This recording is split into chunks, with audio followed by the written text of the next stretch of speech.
அன்பானவர்களுக்கு வணக்கம். நான் உங்க பாஸ்கரன் பேசுறேன். விஸ்வரூபம் எடுக்கும் முரசொலி விவகாரம், ராமர் கோயில் திறப்பு, சதி செய்யும் பலே திருடர்கள். இந்த வீடியோல ரீசெண்டா நடந்த இரண்டு முக்கியமான விஷயங்களை பத்தி பேச போறோம். முதல் விஷயம், எங்கதாயா இருக்கு அந்த மூலப்பத்திரம், ஒழுங்காயிட்டு வந்து காட்டுங்கியா அப்படின்னு சொல்லிட்டு சொல்லக்கூடிய வகையில முரசொலியினுடைய மூலப்பத்திரத்தை காட்டாமையே 3 வருஷமா டிமிகி கொடுத்துட்டு இருக்கக்கூடிய திமுக கவர்மெண்ட்டுக்கு நடுமண்டிலேயே நடுக்குன்னு ஆணி அடிக்கக்கூடிய வகையில உயர்நீதிமன்றம் அதிரடியான ஒரு உத்தரவு பிறப்பிச்சிருக்காங்க.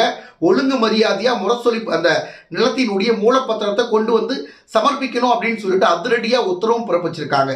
இரண்டாவது விஷயம், 500 வருட தவம், பல உயிர்கள் தியாகம், பல போராட்டம், பல இன்னல்கள் அப்படின்னு சொல்லிட்டு அதையெல்லாம் கடந்து ஒரு வழியா இந்துக்களினுடைய உணர்வை வெளிக்கொண்டு வரக்கூடிய வகையில் ராமர் கோவிலினுடைய திறப்பு வரக்கூடிய ஜனவரி மாதம், இந்த மாதம் 22ஆம் தேதி நடக்க போற நிலையில ராமர் கோவில் திறப்புக்கு பக்தர்கள் போகக்கூடாது, அங்க மக்கள் வந்து ராமர் கோயிலை போய் தரிசனம் பண்ணக்கூடாது அப்படின்னு சொல்லிட்டு ஒரு சில கேடுகட்ட கூட்டம் இப்பவே பல தவறான செய்திகளை வந்து பரப்பிட்டு இருக்காங்க. மக்களை பயமுறுத்திட்டு இருக்காங்க, இந்துக்களை பயமுறுத்திட்டு இருக்காங்க. குறிப்பா கர்நாடகாவினுடைய எம்எல்சி ஒருத்தர் ராமர் கோவில் திறப்பு சம்பவம் நடந்தால் இன்னொரு கோத்ரா விபத்து ஏற்படுவதற்கு வாய்ப்பு இருக்கு அப்படின்னு சொல்லிட்டு பக்தர்களை வந்து பார்த்தீங்கன்னா பயமுறுத்தக்கூடிய வகையில பேசி பயங்கரமா வந்து வாங்கி கட்டிட்டு இருக்காங்க.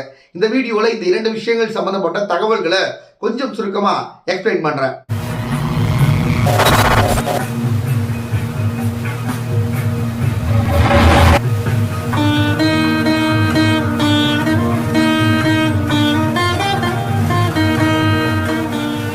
முதல் விஷயம், முரசொலி மூலப்பத்திரம் இருக்கா இல்லையா, இல்ல இருந்துட்டு பொய் சொல்றீங்களா, இல்ல இல்லாம பொய் சொல்றீங்களா, யாரை ஏமாத்த பாக்குறீங்க அப்படின்னு சொல்லிட்டு முரசொலி மூலப்பத்திரத்தை வைத்து எக்கச்சக்கமான சம்பவங்கள் தொடர்ந்து நடந்துட்டே இருந்துட்டு இருக்கு.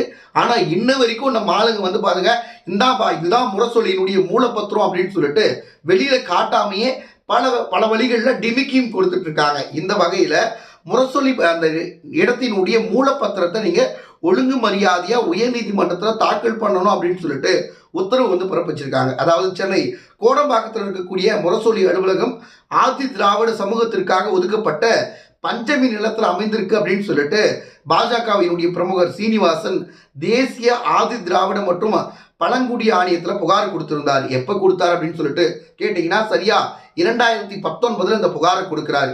2019 போயிடுச்சு, 20 வந்து 21 வந்து 22 போய் 23 24 வரைக்கும் வந்திருக்கு. ஆனா ஒரு முறையும் இவங்க முரசொலியினுடைய மூலப்பத்திரத்தை வெளியில காட்டாமையே, அதெல்லாம் முரசொலி வந்து பாத்தீங்கன்னா பஞ்சமி நிலத்துலாம் இல்லைங்க, நான் சொல்றேங்க அப்படின்ற மாதிரி பயங்கரமா உருட்டி தள்ளிட்டு இருக்காங்க. இந்த நிலையில தேசிய ஆதி திராவிட பழங்குடியர் ஆணையத்துல இருந்து வந்து பாத்தீங்கன்னா முரசொலி அறக்கட்டளைக்கு ஒரு நோட்டீஸ் அனுப்பியிருந்தாங்க. அந்த நோட்டீஸ்ல உங்களுடைய அந்த முரசொலி அலுவலகம் பஞ்சமி நிலத்துல இருக்கா இல்லையா அப்படின்றத சரிபார்ப்பதற்காக உங்களுடைய அந்த இடத்தினுடைய பட்டா மற்றும் அந்த மூலப்பத்திரம் போன்ற அந்த விஷயங்களை கொண்டு வந்து எங்ககிட்ட சமர்ப்பிக்கணும் அப்படின்னு சொல்லிட்டு நோட்டீஸ்ல மென்ஷன் பண்ணியிருந்தாங்க. பட் உடனடியா முரசொலி அந்த அறக்கட்டளை இந்த விஷயத்திற்கு எதிராக உயர்நீதிமன்றத்தை நாடி இருந்தாங்க. இந்த ஒரு வழக்கு சரியா ஜனவரி 3ஆம் தேதி, இந்த மனு வந்து பார்த்தீங்கன்னா ஜனவரி 3ஆம் தேதி உயர்நீதிமன்றத்தில் விசாரணைக்கு எடுத்துக்கொள்ளப்பட்டு 2 தரப்புலையும் பார்த்தீங்கன்னா இந்த வாதம் முடிவடைந்த நிலையில முரசொலி அறக்கட்டளைக்கும் தமிழக அரசுக்கும் உயர்நீதிமன்றம் அதிரடியான ஒரு உத்தரவு பிறப்பிச்சிருக்காங்க. என்ன அப்படின்னு சொல்லிட்டு கேட்டீங்கன்னா, அந்த முரசொலி அந்த அலுவலகம் இருக்கக்கூடிய அந்த இடத்திற்கான பட்டா, அது மட்டும் இல்லாம மூலப்பத்திரம் மற்றும் இதர ஆதாரங்களை நீங்க கூடிய விரைவில் நீங்க நீதிமன்றத்தில் சமர்ப்பிக்கணும் அப்படின்னு சொல்லிட்டு நெத்தி அடி கொடுத்துருக்காங்க உயர்நீதிமன்றம். என்ன பொறுத்த வரைக்கும் அது பஞ்சமி நிலத்துல இருக்கா இல்லையான்றத பொதுவெளியில அசால்ட்டா வெளியிட்டு போயிடலாம். அண்ணாமலை கேட்க பில்லுன்னு கேட்கக்கூடிய இந்த கூட்டம் அழகா முரசொலியினுடைய மூலப்பத்திரத்தை வெளியில கொடுத்துட்டாங்கன்னா இந்த பிரச்சனையே இல்லை. அது அந்த ஆதி திராவிட சமூகத்தை சார்ந்த மக்களுக்கு சென்று சேர வேண்டிய இடத்தை இவங்க அபகரிச்சிருக்காங்களா இல்லையா அப்படின்றத சிம்பிளா காட்டிட்டு போயிடலாம். இதற்கு எதுக்காக இவங்க வழக்கு பதிவு பண்ணி மனு பதிவு பண்ணி உயர்நீதிமன்றத்துக்கு போயிட்டு 3 வருஷம் 4 வருஷம் இழுக்கடிக்கிறாங்க அப்படின்னு சொல்லிட்டு எனக்கு தெரியல. உங்க பக்கம் வந்து நியாயம் இருக்குன்னா அசால்ட்டா இப்ப இருக்கக்கூடிய அந்த நவீன கால யுகத்துல உங்களுடைய அந்த சமூக வலைதள பக்கத்துல கூட முரசொலியினுடைய மூலப்பத்திரத்தை வெளியிட்டலாம். பாருங்க, நாங்க யோக்கியர்கள், நாங்க எந்த தவறும் செய்யாதவர்கள் அப்படின்னு சொல்லிட்டு முரசொலியினுடைய மூலப்பத்திரத்தை வெளியிட்டாங்கன்னா போதும். இதை விட்டுட்டு கேட்டுட்டே இருக்காங்க, மக்கள் கேட்டுட்டே இருக்காங்க. இன்ன வரைக்கும் அதை காட்டாம இவங்களும் என்னென்னத்தையோ சுட்டுட்டு இருக்காங்க. பார்ப்போம், இப்போவாவது உயர்நீதிமன்றத்தில் அது சம்பந்தப்பட்ட ஆதாரங்களை கொண்டு வந்து கொடுக்குறாங்களா, மூலப்பத்திரத்தை கொண்டு வந்து கொடுக்குறாங்களா அப்படின்னு சொல்லிட்டு பொறுத்திருந்து பார்க்கலாம்.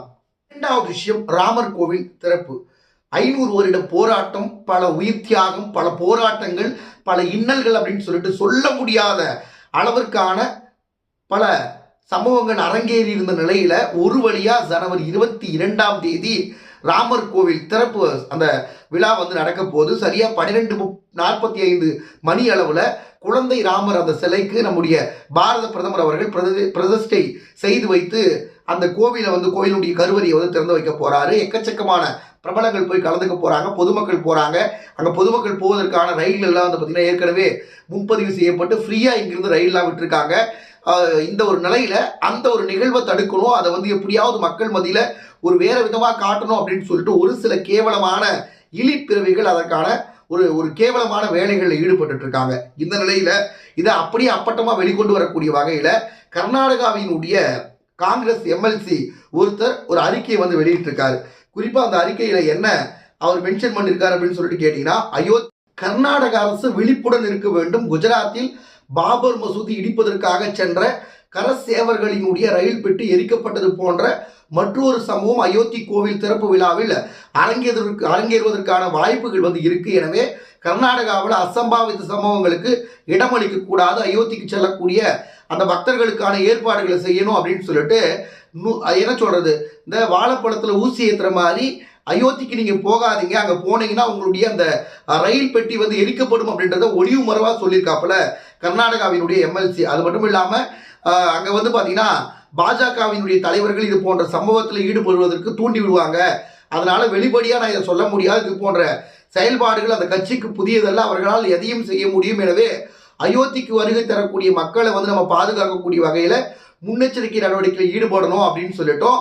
ஒரு இந்து தர்மகுரு ராமர் கோவிலை திறந்து வைத்தால் நீங்களும் நானும் எந்த அழைப்பின்றியும் அயோத்திக்கு வந்து போகலாம். பட் இதுக்கு மோடி அவர்களும் உள்துறை அமைச்சர் அமித்ஷா அவர்களும் வந்து பார்த்தீங்கன்னா திறந்து வைக்கிறாங்க. அவங்க ஒரு இந்து தர்ம குரு கிடையாது, அவங்க அரசியல் தலைவர்கள். அதனால இந்த விழாவை வந்து கவனமாக கையாளணும் அப்படின்னு சொல்லிட்டு அவர் பேசியிருக்கக்கூடிய ஒரு பேச்சு பாஜக மத்தியில் மிகப்பெரிய ஒரு அதிர்வலிகளை ஏற்படுத்தியிருக்கு. எக்கச்சக்கமானவங்க அவருக்கு எதிரான கருத்துக்களை பதிவு பண்ணிட்டு இருக்காங்க. என்னை பொறுத்த வரைக்கும் இன்னொரு கோத்ரா சம்பவம் வந்து அரங்கேறும் அப்படின்னு சொல்லிட்டு எதை வைத்து அவர் சொல்றார் அப்படின்னு சொல்லிட்டு எனக்கு தெரியல.